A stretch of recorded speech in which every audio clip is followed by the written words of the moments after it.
Hi, this is Mike from Canadian Spa. Just another little tip as you're doing your testing at home.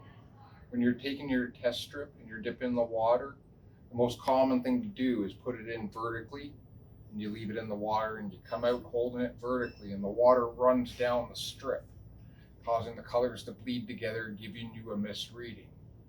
What you want to do is hold it horizontal, dip it down the water for about 5 seconds, come out of the water holding it horizontal so your colors do not bleed together.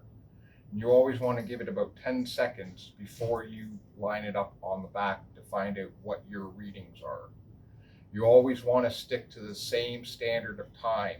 Different people doing it, leave it for different times, which gives you different readings. So importantly is dip it in horizontal, come out horizontal, and always leave it for the same amount of time before you do your registering.